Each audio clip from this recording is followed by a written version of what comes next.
Bienvenidos nuevamente a esta tutoría sobre la unidad 1, movimiento rotacional. Espero hayan podido entender todos los contenidos y que las dudas sean mínimas, pero si no, aquí estoy para aclararles todas las dudas que tengan.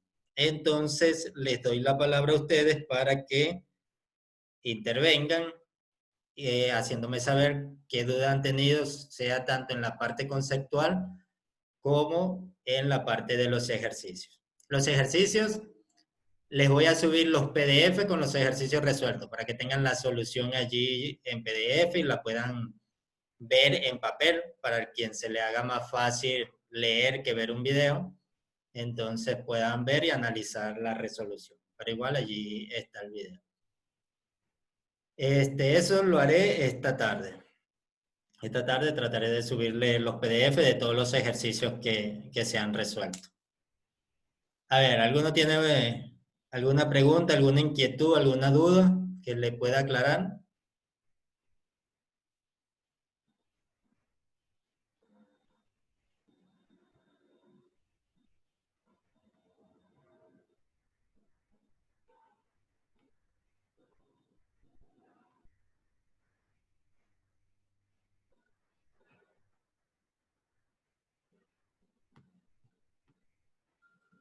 A ver, aquí.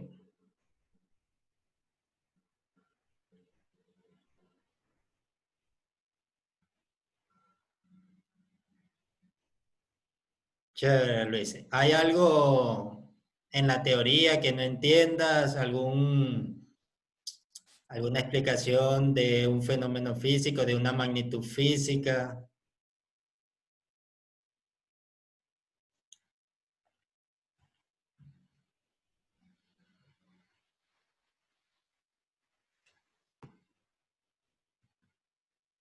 A ver, el resto, Natalie, Nexar, Carlos, ¿qué duda tienen?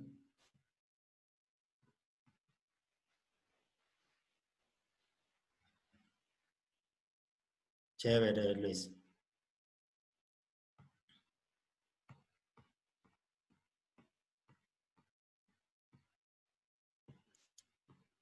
A ver, la semana que viene les voy a habilitar el tema 3. Hoy les voy a dejar, a ver, el ejercicio resuelto 2. Déjame buscar, a ver.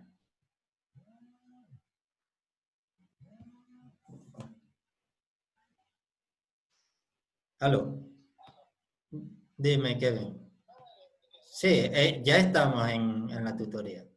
Conéctate. Ahí en el grupo está el enlace.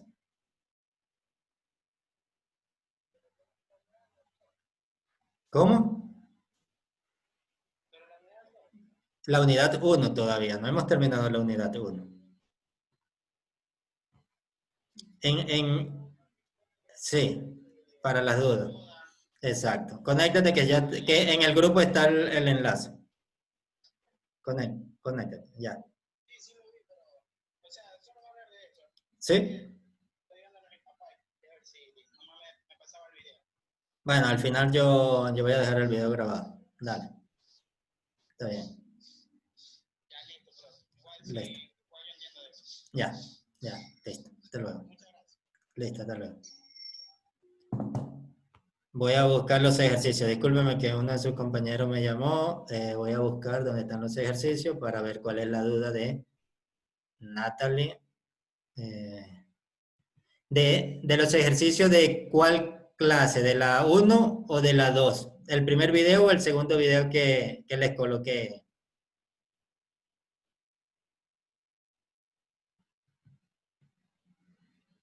Yo no entendí sobre el ejercicio resuelto 2 del movimiento.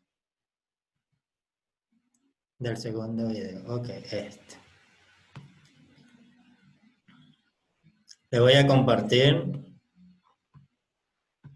acá.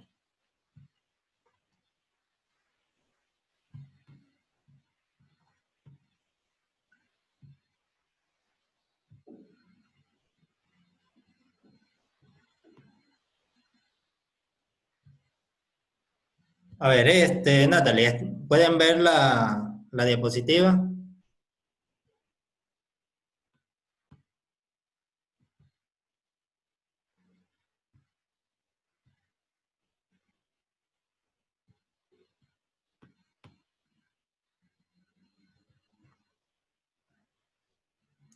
Ok, A ver, ¿qué no entendiste, Natalie, para centrar la explicación en eso que no hayas entendido?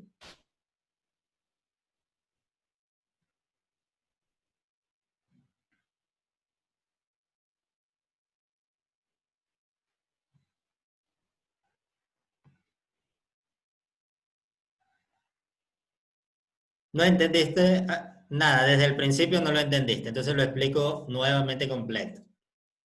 Ok. Vean que la explicación de este ejercicio está en el video. Yo lo voy a explicar nuevamente, pero la idea es que lo que no vayan entendiendo, me pregunten enseguida. Porque si no me preguntan, para eso ven el video que ya está grabado. Entonces, les voy a ir explicando y ustedes me van preguntando al instante lo que no vayan entendiendo, ¿sí? Para que quede todo claro. A ver, voy a colocar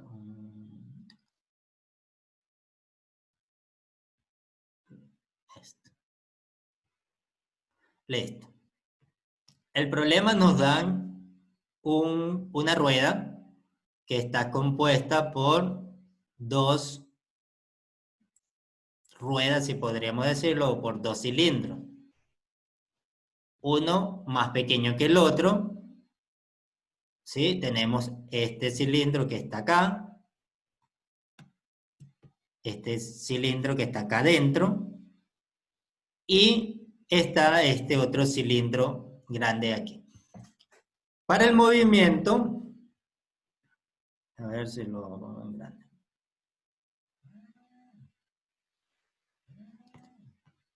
Para el movimiento, ¿qué tenemos que tomar en cuenta? Tenemos que tomar en cuenta si hay fuerzas que están siendo aplicadas o si no hay fuerzas aplicadas. Entonces, vemos que esta rueda se va a mover bajo la acción de estas fuerzas que están aquí.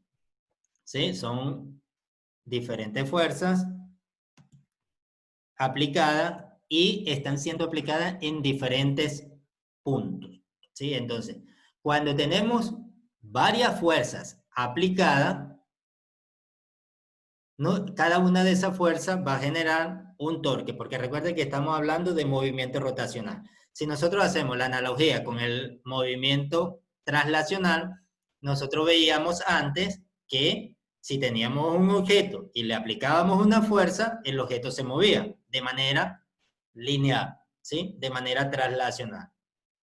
Si le aplicábamos dos fuerzas, cuando hacíamos la resultante de esa fuerza, la sumatoria de todas esas fuerzas me iba a generar el movimiento. En el movimiento rotacional, el torque es el análogo de la fuerza, ¿sí? Entonces, cuando hablamos de fuerza, en el movimiento traslacional, en el movimiento rotacional ya no nos referimos solamente a la fuerza, sino al torque. ¿Por qué? Porque esa fuerza lo que va a producir es un momento de torsión, es decir, algo que está, por ejemplo, quieto, cuando le aplicamos una fuerza en cualquier punto, me va a generar una torsión, una rotación.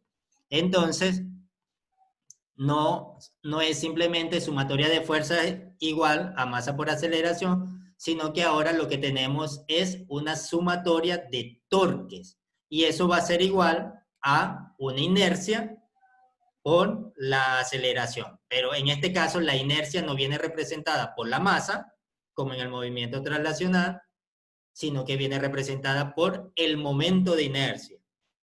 Que el momento de inercia es la resistencia que ofrece el cuerpo a ser movido de manera rotacional. ¿Sí? Y la aceleración, en este caso, va a ser una aceleración angular. ¿Sí? Entonces, cuando existe una torsión, existe el momento de inercia multiplicado por esa aceleración angular.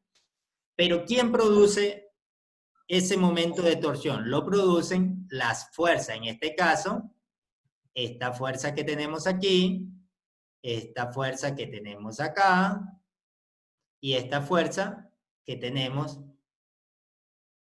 acá. ¿Sí? Entonces, esa fuerza me van a producir la torsión. Y cuando se produce la torsión, hay el movimiento de momento de inercia por aceleración. Ahora, al igual que en el momento rotacional, nosotros tenemos que tener un sistema de referencia. Y dependiendo de ese sistema de referencia, nosotros podemos decir cómo va a ser el movimiento. Es decir, hacia dónde es positivo, hacia dónde es negativo. Entonces, comenzando por allí, nosotros podemos establecer, por ejemplo, todo lo que se mueve en sentido horario es negativo. Y todo, perdón, me sale...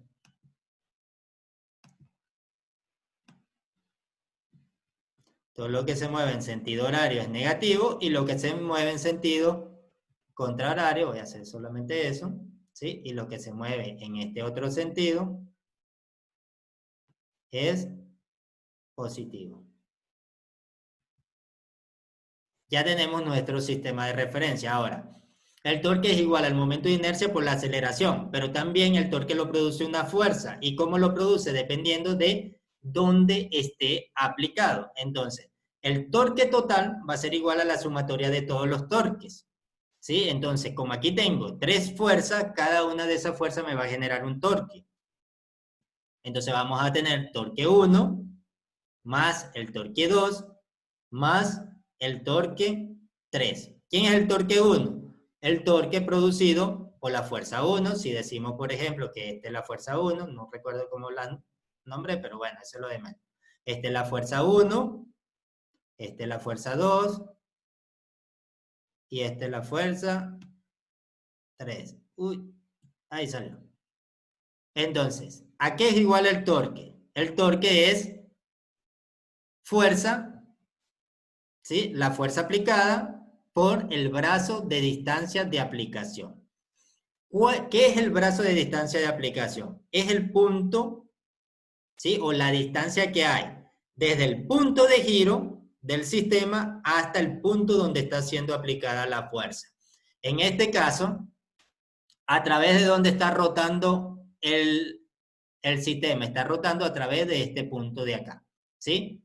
Si agarramos el centro, tenemos un eje perpendicular y a través de ese eje perpendicular es que gira esa rueda, ¿sí? Que es una rueda que está compuesta. Entonces, a través de este punto está girando. ¿Y dónde están siendo aplicadas las fuerzas? Bueno, la fuerza 2 está siendo aplicada en este punto, esta fuerza de acá está siendo aplicada en este punto y esta fuerza de acá está siendo aplicada justo en este punto.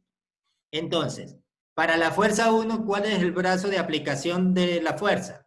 Esta distancia que tenemos acá, la distancia A. ¿Por qué? Porque aquí está el punto de giro y aquí está siendo aplicada. Para la fuerza 2, ¿quién es el brazo de aplicación de la fuerza? Es toda esta distancia que está acá. ¿Sí? Porque aquí está el punto de giro y aquí está la fuerza aplicada. ¿En qué dirección? En esta dirección. ¿A cuánto corresponde este brazo de aplicación de la fuerza? Si nos damos cuenta, corresponde al radio de la rueda grande, ¿sí? Porque está siendo aplicada en el exterior de la rueda grande. Entonces, corresponde a este valor de B, que es 25 centímetros. Y esta otra fuerza 3, ¿dónde está siendo aplicada? Está siendo aplicada acá, ¿sí? Si nos damos cuenta, como también esta fuerza está siendo aplicada en el exterior de la rueda grande, entonces su brazo de aplicación de la fuerza también corresponde con el valor de B, que es 25 centímetros. Entonces ya podemos determinar los torques. ¿Por qué? Porque ya sabemos el valor de la fuerza que nos dan y sabemos el valor de el brazo de aplicación de la fuerza. Ahora, según nuestro sistema de referencia que definimos en sentido horario negativo y en sentido antihorario positivo, ¿qué vamos a tener? Que esta fuerza viene en dirección negativa. Si nos damos cuenta, vea, esta fuerza viene así, es decir, que genera una torsión en este sentido, y esta fuerza viene acá, que genera una torsión en este sentido. Entonces, estas fuerzas van a ser negativas. Entonces, la fuerza 2, en vez de más, va a ser menos, y la fuerza 3, en vez de más, va a ser menos. Entonces, ya conociendo la fuerza y los brazos de aplicación de la fuerza, simplemente sustituimos. ¿Sí? Entonces, al sustituir tenemos la fuerza 1, que vale 12 metros sobre segundo, que digo, 12 newton, perdón, la fuerza es en newton, 12 newton multiplicado por su brazo de aplicación de la fuerza. ¿Cuál es el brazo de aplicación de la fuerza? Este. Ahora, ¿qué tenemos que saber? En el torque, siempre las fuerzas que generan el momento de torsión son las fuerzas que son perpendiculares a la línea de acción de aplicación de esa fuerza. Es decir, si la fuerza está siendo aplicada en este punto, solo las fuerzas perpendiculares son las que van a generar torque. ¿Cuáles son las fuerzas perpendiculares? Las que generan un ángulo de 90 grados entre la fuerza y el brazo de aplicación de la fuerza. En este caso, si nos fijamos aquí, por ejemplo, si este es el brazo de aplicación de la fuerza y esta es la dirección de la fuerza, entonces aquí tenemos 90 grados. En este caso, también tenemos 90 grados. Entonces, esta fuerza neta produce torque, esta fuerza neta produce torque. Ahora, si vemos aquí, en este problema, nos indican un ángulo de 30 grados. ¿Sí? Aquí hay un ángulo de 30 grados con respecto a la horizontal.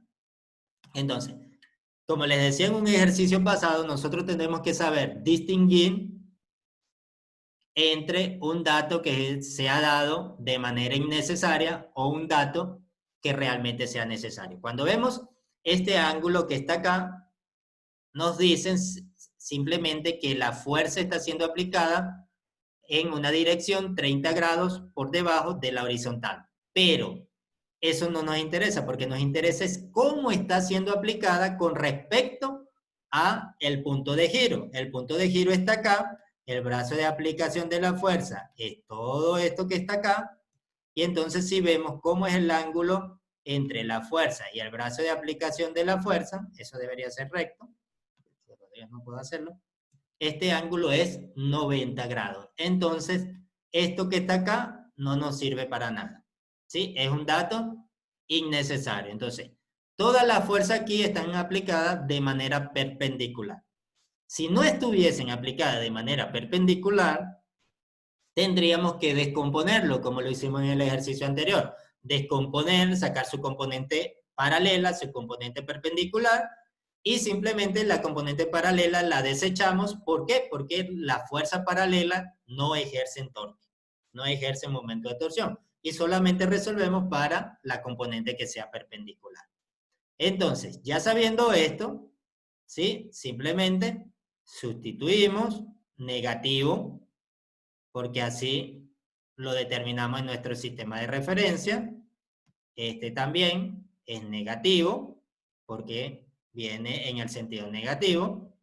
0,25 metros por 9 newtons menos 0,25 metros por 10 newtons. Y sacamos el valor del torque total, que sería negativo. ¿Qué quiere decir ahora que este torque sea negativo?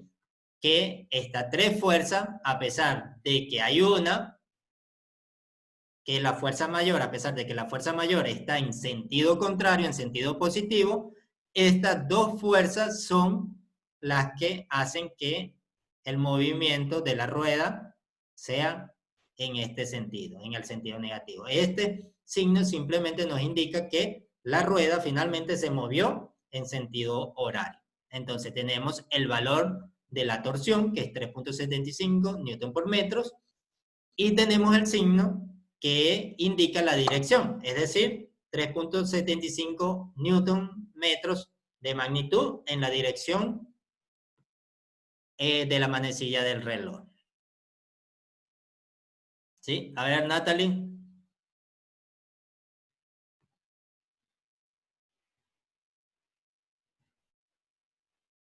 ¿Dónde está el chat? Natalie, ¿ahora te quedó más claro o tiene alguna duda todavía?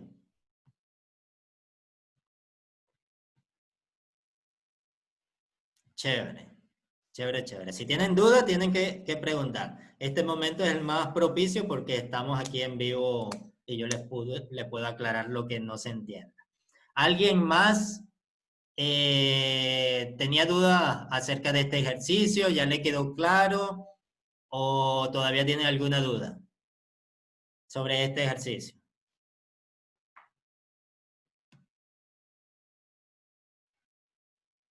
Bueno, si no responden, yo tomo el silencio como que quedó claro.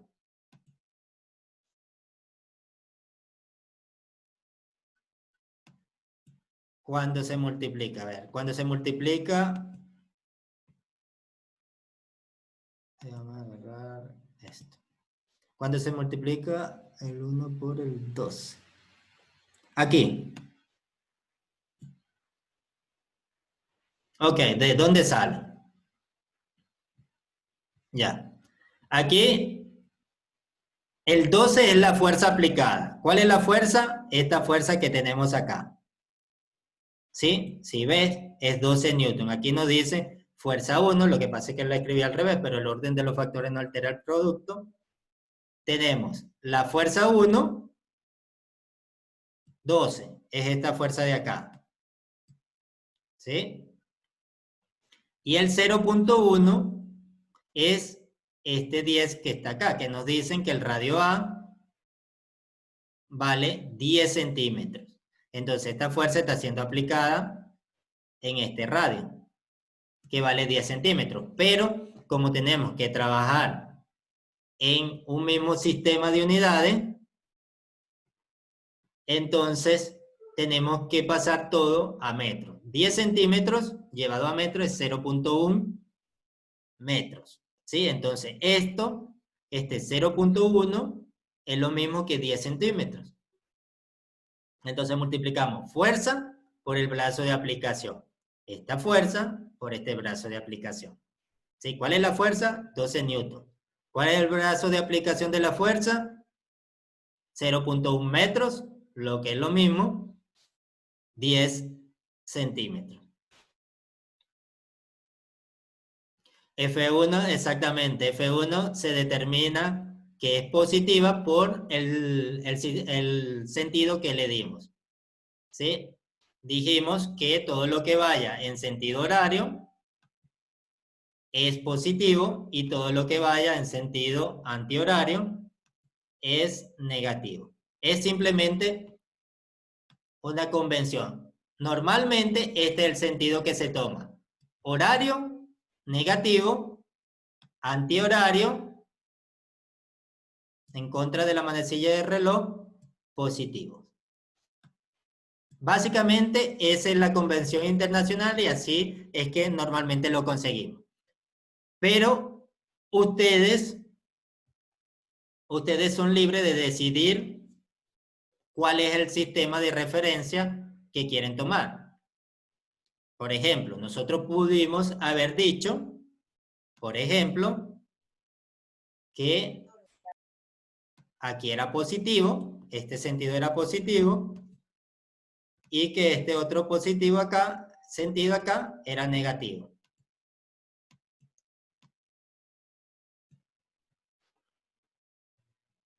¿Sí? Eso pudimos haberlo dicho.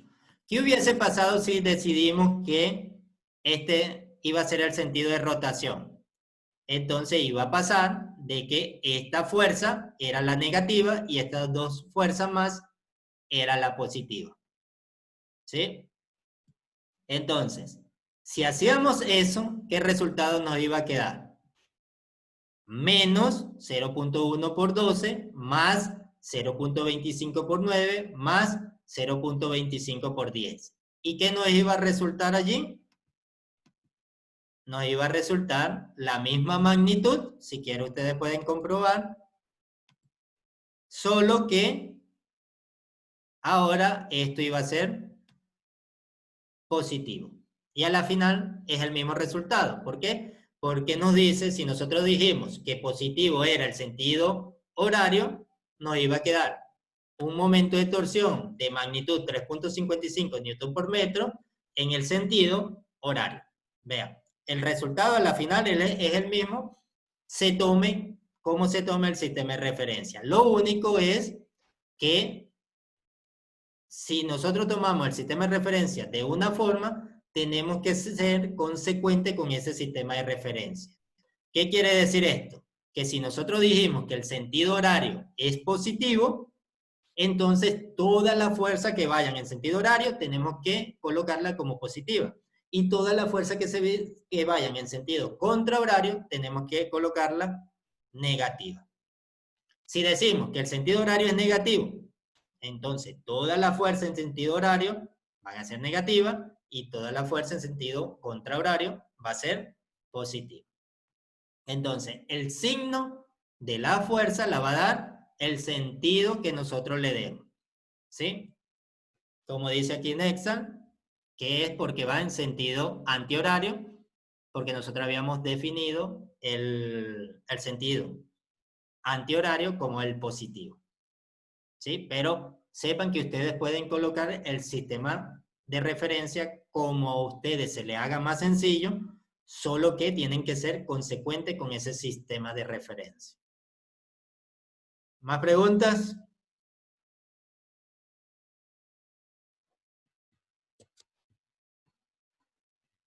¿Preguntas sobre este u otro tema?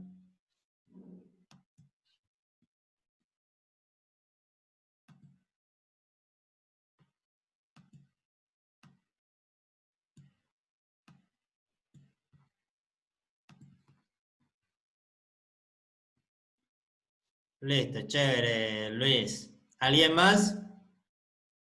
¿Con algún otro ejercicio, algún punto en la teoría que no hayan entendido?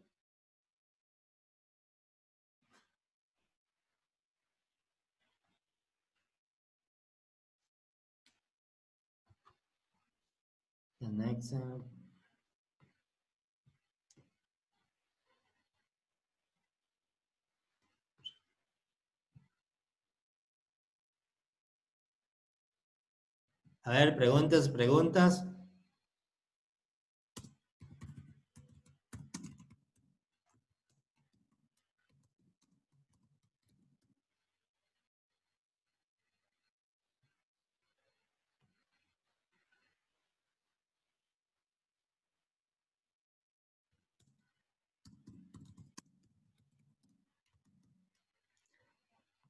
A ver, ¿quién es Wibo? Wibo. Wibo. Para anotarlo aquí porque tengo que reportar luego la tutoría.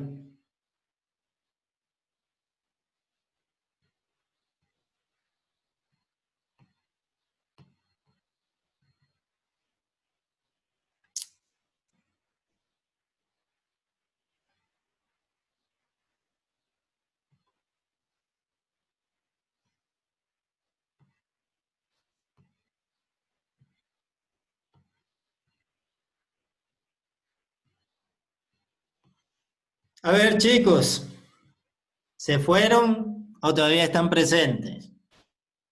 No sé si estoy hablando solo.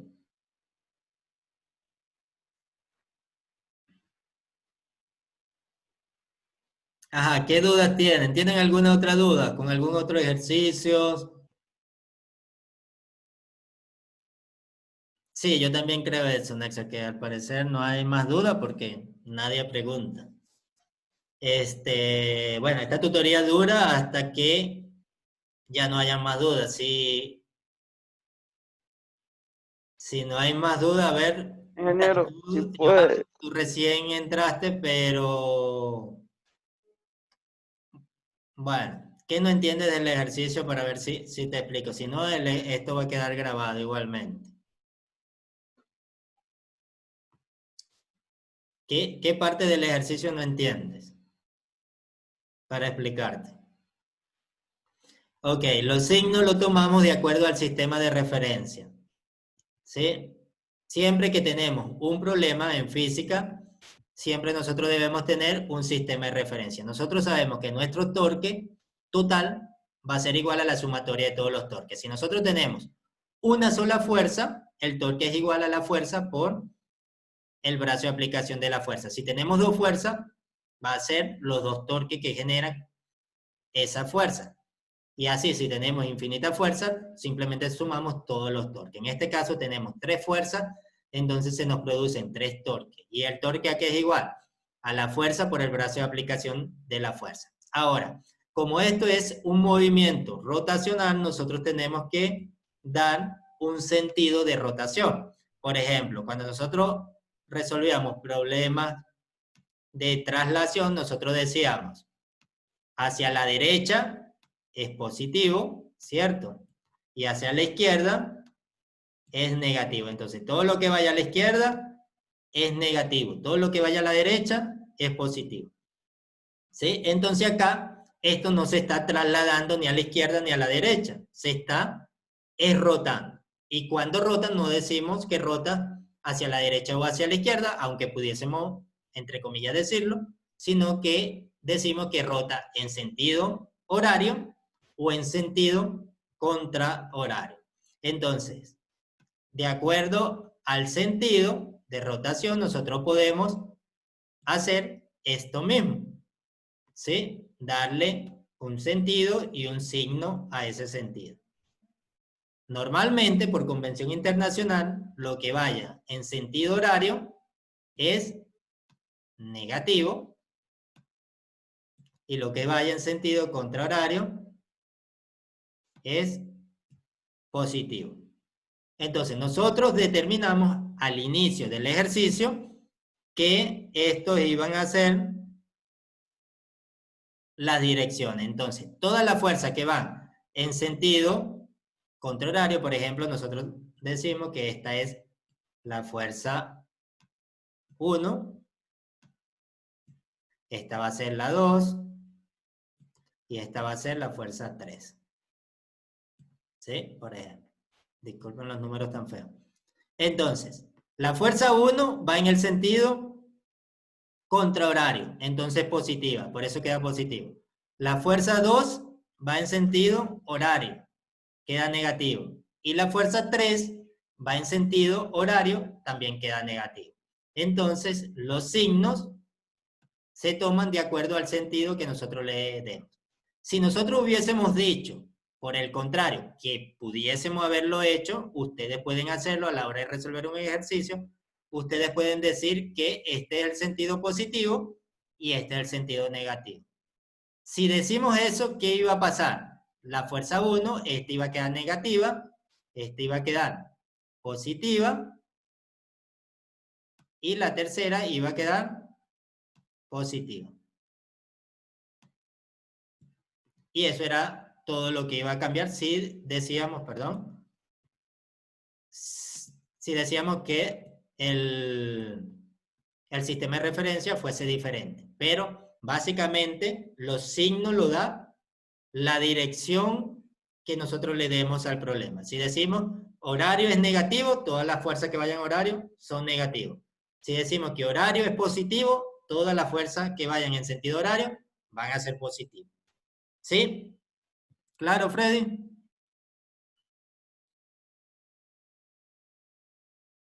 Eh,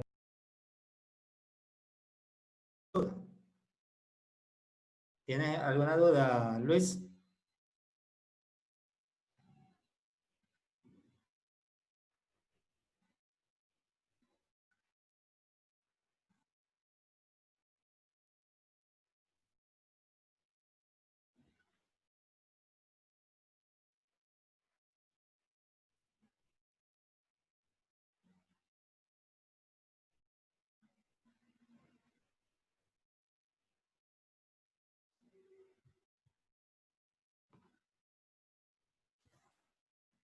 Entonces, ¿tienen alguna otra duda? Freddy, Luis, que son los únicos que están acá en este momento. La verdad, ingeniero, que sí lo entendí, pero me gustaría practicar otro ejercicio, así como para aclarar las dudas que ya tengo. Ajá, ¿cuál ejercicio quiere que te explique mejor aquí en vivo? Tenemos No, este es bastante largo. Pero los ejercicios están explicados en los videos que yo les dejé. La idea es que ustedes luego de ver el video, si tienen alguna duda en específico, una ecuación, un punto, un procedimiento exacto, ustedes me pregunten. Porque estos ejercicios básicamente ya están explicados en los videos.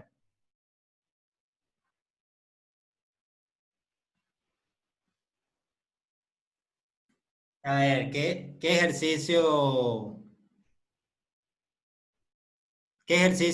les gustaría que les explicara ahora de lo que estaban en el video? Que no hayan entendido algo. Por ejemplo, déjenme compartir la pantalla acá.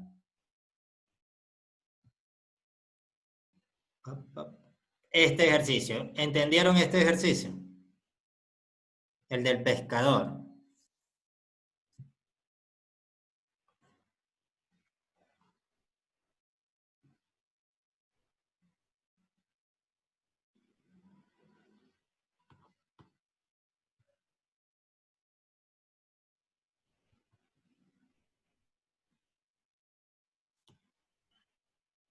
A ver, Freddy, Luis, ¿qué les pareció este ejercicio? ¿Qué entendieron y qué no entendieron? Ok, Luis se lo entendió. Eso es lo que deben hacer, tratar de verlo y después hacerlo en otras partes. Yo les voy a dejar los archivos PDF con estos ejercicios resueltos. Los ejercicios que estén en el video se los voy a dejar para que lo tengan también en papel, por por si quieren estudiarlo así directamente en papel. A ver, Freddy, ¿qué, ¿qué te parece este ejercicio? ¿Entendiste? ¿No entendiste? ¿Viste el video? Primera pregunta, ¿viste el video? sí, Eso es sí, lo más sí, tuve la importante. oportunidad de ver los videos, ingeniero. Y ese ejercicio sí lo entendí. Este sí lo entendiste. Sí, sí lo entendí. Chévere. Como que uno más complejo quería. Ok. Este lo entendiste. Sí, ese también lo entendí, por Ya. mi parte. Y este. Eh, Ese podría explicar ahí. Uno así quería. Ok. Igual este está explicado en el video, entonces voy a hacer una explicación, trataré de hacerla diferente para ver si ahora sí la entiendes. Pero sí viste la resolución en el video y no entendiste. Sí, ahí me quedaron algunas dudas. Ajá, ¿qué dudas más o menos te quedaron? ¿En cuál procedimiento? Básicamente esto es un problema, los problemas de mecánica, siempre cuando tenemos un sistema que está compuesto por varios elementos, entonces nosotros básicamente siempre hacemos diagramas de cuerpo libre, como ustedes ya deben estar acostumbrados a hacer. Entonces, este problema nosotros lo separamos en tres partes. Vemos qué es lo que pasa con la masa 1, vemos qué es lo que pasa con la polea y vemos qué es lo que pasa con la masa 2. Todo por separado, ¿sí? Entonces, vemos qué pasa por separado y luego unimos esas tres partes y podemos llegar a la resolución del problema.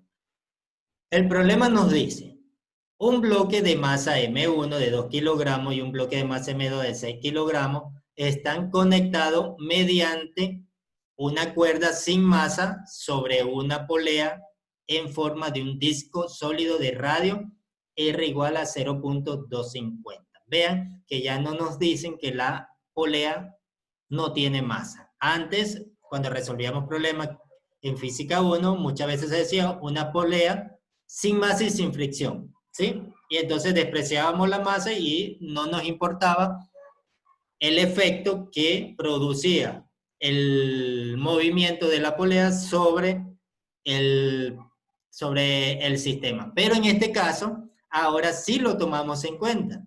Nos dice que tiene un radio, que tiene una masa y que tiene una forma. ¿Sí? Al tener una forma y considerar la masa, entonces tendremos que considerar que él va a producir un efecto sobre el sistema. ¿Sí? ¿Qué efecto produce? Va a tener una resistencia, ¿sí? Va a producir una resistencia a ser movido. Y también va a producir una cierta aceleración. ¿A través de qué? Del momento de torsión que se produce acá. ¿Sí? Entonces, este disco va a tener un momento de inercia que obviamente está relacionado con su forma. ¿Cuál es la forma? Un disco sólido, ¿sí? Y nosotros conocemos por las tablitas que hay, que podemos ir y buscar una tablita y ver el momento de inercia para cada figura geométrica. Sabemos que el momento de inercia de un disco sólido es un medio de la masa total por el radio al cuadrado. Entonces aquí tenemos que considerar el momento de inercia, ¿sí? Y el torque que se produce. Entonces, ¿qué hacemos? Bueno, seguimos analizando nuestro problema. A estos bloques se les permite moverse sobre una cuña fija de ángulo 30 grados. Tenemos acá básicamente un plano inclinado. Ya ustedes han resuelto el problema de plano inclinado. Una parte es un plano inclinado y la otra parte es un plano horizontal. Y hace lo que es una cuña. Una cuña es simplemente un bloque que tiene una parte plano inclinado y una parte plano horizontal. El plano y los bloques tienen un coeficiente de fricción cinética de 0.36. ¿Qué quiere decir que haya fricción cinética? Que va a haber una fuerza resistiva, ¿sí? Una fuerza de resistencia al movimiento. ¿Cuál fuerza? La fuerza de fricción, ¿sí? Y entonces nos dicen, dibuje diagramas de cuerpos libres de ambos bloques y de la polea. ¿Sí? Este es simplemente una indicación para poder resolver de mejor manera el problema. Hay que hacer un diagrama de cuerpo libre de cada uno de los elementos, es decir, de los dos bloques y de la polea, para resolver las ecuaciones de movimiento por separado. Y después de tener las ecuaciones de movimiento por separado, podemos tener o unir y crear el sistema de ecuaciones que nos permita resolver el problema. ¿Por qué? Porque aquí tenemos una incógnita, nos van a pedir la aceleración de los bloques que no la conocemos y nos piden la tensión en la cuerda en ambos lados, es decir, cuánto vale la tensión de este lado y cuánto vale la tensión de este otro lado. Entonces podemos decir que esta tensión vale 2, que digo, es una tensión T2 y esta es una tensión T1. Ahora, si es la misma cuerda, ¿por qué tenemos dos tensiones diferentes? Podríamos preguntarnos. Antes considerábamos que cuando teníamos una misma cuerda, la tensión era la misma, pero antes considerábamos la polea sin masa y sin fricción. Al considerar la polea sin masa y sin fricción, simplemente es como que allí no existiese nada y entonces toda la cuerda se va a tensar de la misma manera. Pero cuando aquí la polea introduce un efecto que viene dado por su resistencia a ser movido y por cómo va a ser movido, va a cambiar las tensiones de este lado y de este otro lado. Entonces, la polea ahora, al ser considerada porque tiene una masa y tiene una forma que genera un momento de inercia, va a hacer que la tensión a ambos lados sea diferente. Entonces, al considerar eso, comenzamos a resolver. Para la masa 1, vemos el sistema que tenemos, un bloquecito, ¿sí? Y como en cualquier diagrama de cuerpo libre, mostramos todas las fuerzas que actúan sobre el bloque. ¿Qué tenemos? Sabemos que hay un coeficiente de fricción, entonces sabemos que hay una fuerza de fricción. ¿Cómo es la fuerza de fricción? Contraria al movimiento. Entonces, si tenemos que el movimiento se está dando en este sentido, ¿sí?, hacia abajo del plano inclinado, entonces la fuerza de fricción va a ser contraria, ¿sí? Va a venir en esta dirección. La fuerza de tensión, que es la fuerza que está alando el bloque, va en la dirección del movimiento, obviamente, porque está alando. Y luego tenemos la fuerza normal, ¿sí?, que es la fuerza perpendicular a la superficie, y la fuerza del peso, que siempre existe, porque la Tierra atrae a los objetos hacia el centro de ella. Entonces, estas son todas las fuerzas que actúan sobre el bloque 1. Ahora resolvemos las ecuaciones de movimiento. ¿Cuáles son las ecuaciones de movimiento? La segunda ley de Newton. Fuerza es igual a masa por aceleración. La sumatoria de todas las fuerzas es igual a masa por aceleración. ¿Sí? Entonces, si nosotros decimos que nuestro sistema de referencia, nuestro plano coordenado es este, entonces tenemos Y de este lado, tenemos X de este lado, sumamos toda la fuerza que estén en Y, igual a la masa por la aceleración que se produce en Y, y por otro lado sumamos toda la fuerza que estén en X, igual a la masa por la aceleración que se produzca en X, ¿sí? Entonces, la sumatoria de fuerza en Y, igual a masa por aceleración en Y, tenemos varias fuerzas, tenemos la normal y el peso, tenemos la masa del bloque y tenemos la aceleración en Y. ¿Cuánto vale la aceleración en Y? La aceleración en Y vale 0. ¿Por qué? Porque en esa parte se va moviendo de manera horizontal. El bloque no va saltando, ¿sí? Si saltase, tuviese una aceleración en Y, ¿sí? Porque tuviese un movimiento en Y. Pero como solamente se traslada en X, su movimiento en Y es igual a 0. Su aceleración en Y es 0. Es decir, no tiene movimiento. En cualquier punto que nosotros tomemos, va a tener el mismo valor para Y. Entonces, no cambia la posición con respecto al tiempo en Y, por ende, su aceleración en Y es 0. Pero tenemos la normal, decimos que todo lo que va hacia arriba es positivo, entonces la fuerza normal es positivo, y lo que va hacia abajo es negativo, la fuerza del peso es negativa. ¿Por qué nos interesa esto si el bloque no se está moviendo, no va saltando, no se va moviendo en el eje Y? Porque necesitamos saber cuánto vale nuestra fuerza de fricción. Y la fuerza de fricción es igual al coeficiente de fricción por la normal. Entonces, de acá podemos saber cuánto vale la normal. Entonces, si despejamos, el peso que está negativo de este lado pasa a este lado positivo. La gravedad, ¿cuánto vale? 9.8 metros sobre segundo al cuadrado. La masa 1, ¿cuánto vale? 2 kilogramos. 9.8 por 2 son 19.6 newton. Entonces, este es el valor de la fuerza normal. Ahora, con este valor de la fuerza normal, nosotros conseguimos cuánto vale la fuerza de fricción. La fuerza de fricción es igual a la normal por el coeficiente de fricción. La normal vale 19.6 newton y el coeficiente de fricción 0.36. Entonces, 0.36 por 19.6 nos da 7.06 newton. ¿Sí? ¿De qué nos va a servir la fuerza de fricción? De resolver la parte correspondiente a el eje X, ¿sí? Cuando vemos el movimiento en la dimensión X, vemos que tenemos una fuerza de tensión acá y una fuerza de fricción aquí. Ya la fuerza de fricción no es problema porque calculamos cuánto vale. Entonces, ahora resolvemos la sumatoria de fuerzas en X igual a masa por aceleración en X en este caso. Ahora sí tenemos aceleración en X. ¿Por qué? Porque el bloque se está moviendo en X. T1.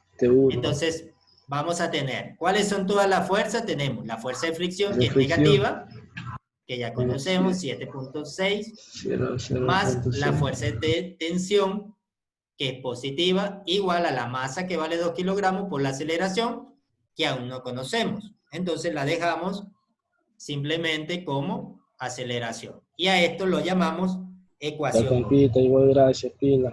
¿Sí? Ahí Entonces, estamos conversando más tarde. ya pila. tenemos nuestra primera ecuación. ¿Sí? Todavía no tenemos resuelto el problema.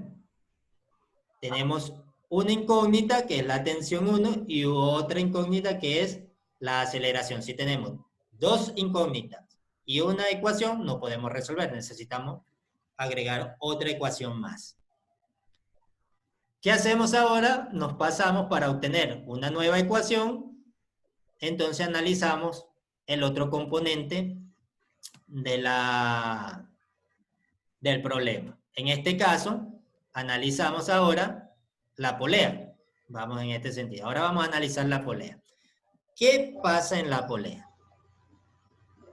La polea tiene una fuerza aplicada sobre ella que va en esta dirección. Esa fuerza que me genera un torque. Y tengo otra fuerza que va en esta dirección. Esa otra fuerza que me genera, también me genera un torque. ¿Sí?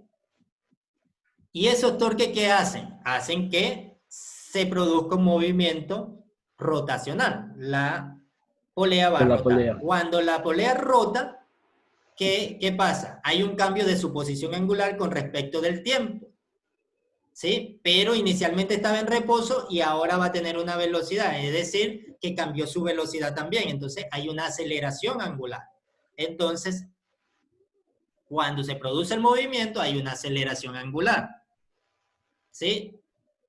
¿Producida por quién? Por el torque que produjo tanto esta fuerza como esta otra fuerza, que son las fuerzas de tensiones. Entonces, nosotros sabemos que si se produce el movimiento, la segunda ley de Newton nos dice que la sumatoria de todos los torques es igual a el momento de inercia por la aceleración angular. Vean, si comparamos esta ecuación con el movimiento traslacional, es exactamente la misma. Sumatoria de fuerza igual a masa por aceleración. Aquí es sumatoria de momentos de fuerza es igual a el momento de inercia, que es el análogo de la masa, por la aceleración angular, que es el análogo de la aceleración traslacional. Es la misma ecuación. Ahora, sumatoria de torque. ¿Quién produce torque? El torque es producido por esta fuerza y es producido por esta fuerza. ¿Dónde está siendo aplicado? En el extremo del disco, en la parte exterior del disco. Entonces, está siendo aplicada a una distancia que corresponde con el radio del disco.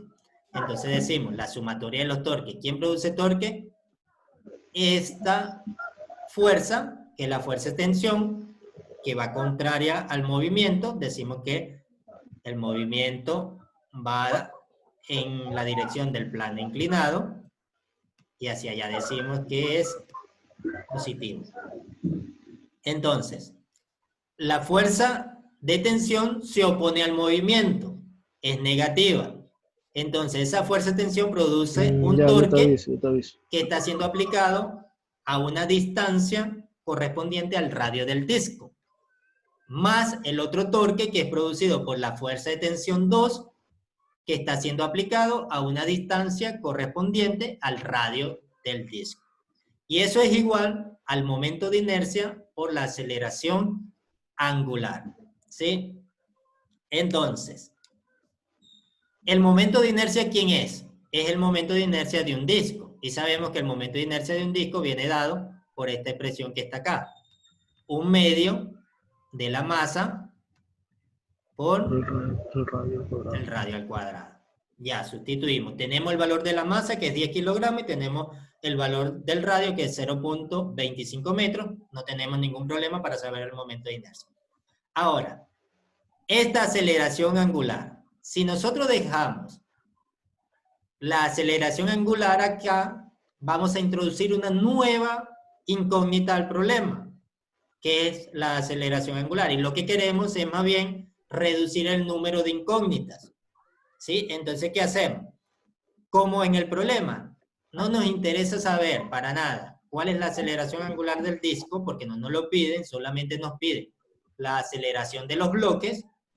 Entonces nosotros podemos poner esta aceleración angular en función de la aceleración lineal. Nosotros sabemos que la aceleración lineal o tangencial es igual a el radio por la aceleración angular. Entonces, si despejamos aceleración angular, ¿qué nos queda?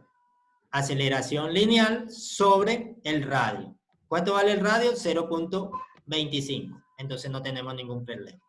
Sustituimos el valor de la aceleración acá. El despeje de acá. Entonces, ¿ahora qué hacemos? Aquí tenemos R y aquí tenemos R. Estas R la podemos sacar factor común, ¿sí? Al sacar factor común, y si la pasamos a dividir con esta otra R que está dividiendo, se va a hacer R al cuadrado. Y esa R al cuadrado con esta R al cuadrado de acá, se va a cancelar y van a desaparecer la R. O lo que es lo mismo, esta R de acá, si lo vemos de esta forma, esta R de acá cancela una R de aquí, y esta R que divide cancela la otra R que me quedó y desaparecen las R. Vean que el problema va haciendo que se desaparezcan variables y nos quede más sencillo el problema. Sí, Al desaparecer los radios, nos queda una ecuación que es menos la tensión 1 más la tensión 2 igual a 1/2 de la masa por la aceleración lineal de los bloques. ¿Sí? Sustituimos los valores, el valor de la masa. Ya, 8 horas me dijo. ¿Sí? El valor de la masa. Ya sé.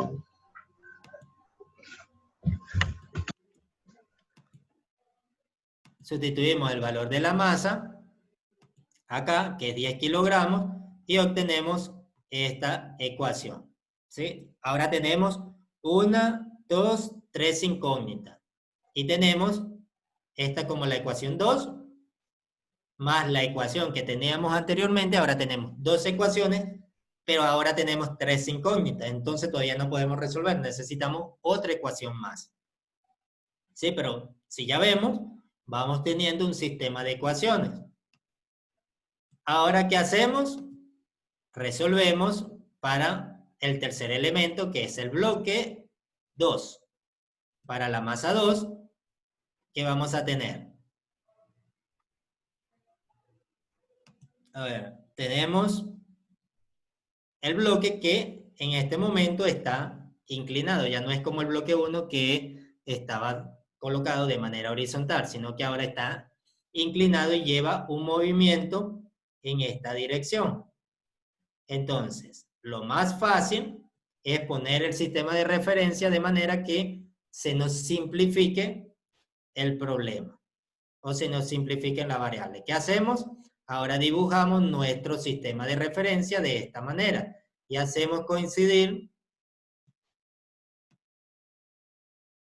a el eje Y con la fuerza normal y al eje X con la dirección del movimiento. ¿De qué manera? De que en el eje Y no tengamos movimiento, entonces la sumatoria de fuerza para Y va a ser igual a 0.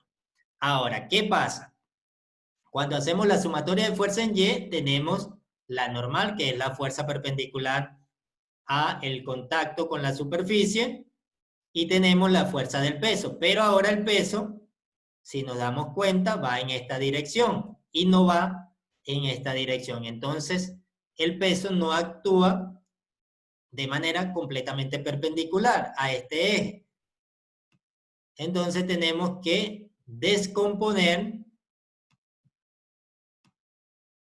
esta fuerza. Entonces, acá tenemos el ángulo teta, entonces ese ángulo teta se va a repetir en este ángulo que tenemos aquí. Y este va a ser mi ángulo de 90 grados. Entonces, ¿Qué componente estamos buscando? La componente en Y del peso, que es esta componente que tenemos acá. Como está adyacente al ángulo, ¿sí? Bueno, en este caso el ángulo estaría aquí también. Como está adyacente al ángulo, entonces va con el coseno. Y la fuerza normal nos quedaría como el peso multiplicado por el coseno del ángulo. Como tenemos todos los datos, simplemente conseguimos cuánto vale el peso.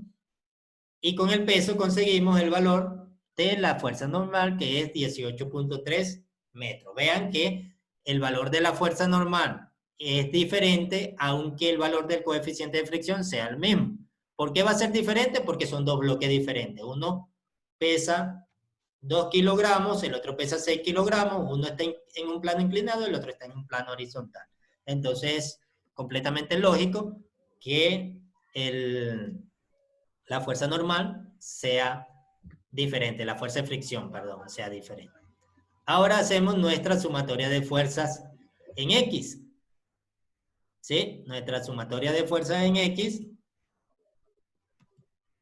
nos da la masa por la aceleración en X. ¿Quiénes son las fuerzas que se está oponiendo? La fuerza de fricción, ¿sí?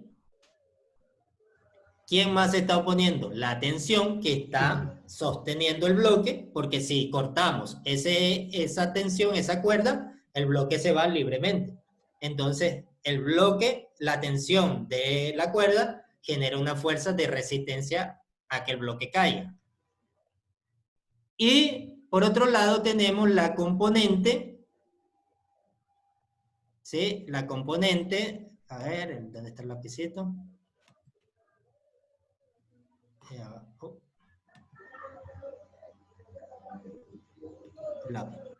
La componente X del peso, ¿sí? Aquí teníamos el ángulo, ¿sí? La componente X del peso nos va a dar, como está opuesto al ángulo, nos va a dar con el seno. Y simplemente resolvemos los valorcitos y nos queda una tercera ecuación. Tenemos aceleración como incógnita, tensión 2 como incógnita, 2 incógnitas, y ahora tenemos 3 ecuaciones. La ecuación 1 tiene la tensión 1 y la aceleración. La ecuación 2 tiene tensión 1, tensión 2 y aceleración. Y la ecuación 3 tenemos tensión 2 y aceleración. Este sistema de ecuaciones ustedes lo pueden resolver como a ustedes se les haga más fácil. Hay muchas formas de resolver. Podemos agarrar y dividir dos ecuaciones. Podemos, para eliminar alguna incógnita, por ejemplo, podemos dividir la ecuación 1 con la 3, desaparecen las A y nos queda solamente, bueno, nos quedarían dos incógnitas que luego las resolveríamos con estas otras dos incógnitas de acá. ¿Sí? Podemos despejar una variable e igualarla, podemos sumar dos ecuaciones, podemos sumar las tres ecuaciones, como se nos haga más fácil a nosotros. Yo la voy a resolver sumando todas las ecuaciones. ¿Sí? ¿Por qué? Porque si nos damos cuenta, si sumamos todas las ecuaciones, esta tensión que está acá, que es la tensión 1, está negativa y esta está positiva. Si sumo estas dos, se van a anular. Esta tensión 2 que está positiva, aquí está negativa. Si la sumo, se van a anular. ¿Y qué nos va a quedar? Solamente la aceleración. ¿Sí?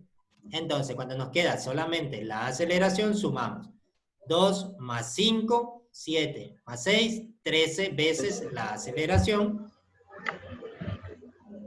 Y de este lado solo nos queda sumar menos 7.06 newton menos 18.3 newton más 29.4 newton. Igual a 13 veces la masa, que es 13 kilogramos, por la aceleración. Una sola incógnita, simplemente tenemos que sumar todo esto y dividirlo para 13. Y allí obtenemos el valor de la aceleración. al obtener el valor de la aceleración, si sustituimos el valor de la aceleración, por ejemplo, acá, y despejamos, podemos conocer el valor de la tensión 1. ¿Sí? Que en este caso sería 7.67 newton. Y asimismo, podemos sustituir ahora esos valores en la otra ecuación y obtener el valor de la tensión 2. ¿Sí? Entonces, así obtenemos todo lo que nos estaban pidiendo. Entonces, básicamente, ¿qué hacemos cuando tenemos este tipo de problemas? Dividirlo en 3 secciones. Hacemos un diagrama de cuerpo libre para cada uno de los objetos y estudiamos qué pasa, cómo es el movimiento de ese objeto por separado. ¿Sí? Cómo es el movimiento del bloque 1, cómo es el movimiento de la polea y cómo es el movimiento del bloque 2. Y después superponemos todas esos movimientos, las ecuaciones que nos resulten, y podemos resolver cómo es el movimiento del sistema general. ¿Qué nos dice aquí? Que todo el sistema, los dos bloques se mueven con la misma aceleración, que es igual a 3.09 metros sobre segundo al cuadrado, y la polea genera que la fuerza de tensión sea diferente a ambos lados, y esa diferencia está representada acá. Al lado izquierdo, que es la tensión que llamamos 1, la fuerza de tensión es 7.67, y al lado derecho es 9.22. ¿Sí? Si vemos, la fuerza de tensión 2 es mayor que la fuerza de tensión 1, esto es lógico porque el movimiento va en el sentido del plano inclinado. ¿Sí? Entonces esta fuerza obviamente tiene que ser mayor que esta fuerza para poder hacer que se desplace el bloque 1 hacia la derecha. Ingeniero, ¿puedo hacer una pregunta? ¿Sí me escucha? Sí. Ya en este caso el bloque 2, masa 2, entonces como es mayor la masa, entonces lo llevaría hacia abajo, jalaría a la masa 1 entonces. Sí, sí, podría verse que porque es mayor. Porque es mayor y está inclinado. Entonces la fuerza que se produce es una fuerza mayor a la que está acá. Pero sí, si el bloque 1 fuese más masivo que el bloque 2 se quedaría sin moverse. Entonces estaría en equilibrio. Estaría en equilibrio. Sí, estaría en equilibrio. Entonces, ¿cómo se llamaría este problema? Un ejercicio, bueno, cuando está en equilibrio sí se queda en equilibrio. ¿Cómo se llamaría este ejemplo de ejercicio? Esto es dinámica rotacional, pero aquí rotacional. Aquí se combina la dinámica rotacional con la dinámica traslacional, porque si vemos, cuando resolvemos el bloque 1 y cuando resolvemos el bloque 2, estamos haciendo es dinámica traslacional. Eso es lo que hemos trabajado con usted ahorita en el ejercicio. La dinámica traslacional ya ustedes la saben de física 1. Y aquí tenemos, le agregamos la dinámica rotacional, que es lo nuevo. Que es lo que estamos trabajamos viendo ahora, la velocidad angular y lo que trabajamos con el radio. En la parte anterior que usted explicó. Sí, dinámica rotacional es cuando tenemos un objeto que gira alrededor de un eje fijo. En este caso, ¿cuál es el eje? El centro de la polea. Y alrededor del centro de la polea, esto va girando. Así en este sentido. Hacia abajo. Va girando hacia la derecha, en sentido horario. Yo tengo una pregunta, ingeniero. Sí. Respecto, cuando usted dividió la aceleración dividido para el radio, ¿por qué determinó esa fórmula sobre la aceleración lineal es igual al radio por la velocidad angular? Esas son las relaciones que hay entre las variables traslacionales y las variables rotacionales. Entonces nosotros podemos ir de un movimiento rotacional y conocer las magnitudes traslacionales, o podemos ir de un movimiento traslacional si los dos movimientos están implicados y conocer las magnitudes. Hay una relación tanto para la velocidad lineal como la aceleración lineal en función de las magnitudes rotacionales. La aceleración lineal o tangencial es igual al radio de la circunferencia que se está moviendo, en este caso del disco. Y lineal es exactamente lo mismo. Profesor, Es R por omega. Estas son unas relaciones que hay que ustedes tienen allí en su contenido. Estas relaciones son muy importantes. ¿Por qué? Porque podemos resolver este tipo de problemas. Por ejemplo, si no tuviésemos esta relación acá, no pudiésemos cambiar la aceleración angular por la aceleración lineal. Entonces, al no poder cambiar la aceleración angular por la aceleración lineal, se nos complicaría el problema porque necesitaríamos conseguir otra ecuación más para poder tener un sistema de ecuación consistente. Entonces, siempre hay que tener en cuenta este tipo de relaciones. Relación de las variables lineales con las variables translacionales. ingeniero, una pregunta. Listo, Luis, igual ya estamos casi terminando.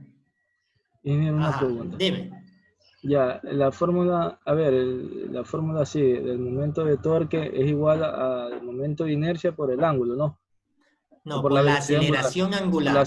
Por la aceleración angular. El signo Sí. alfa es aceleración angular. El momento de Exacto. inercia, ya.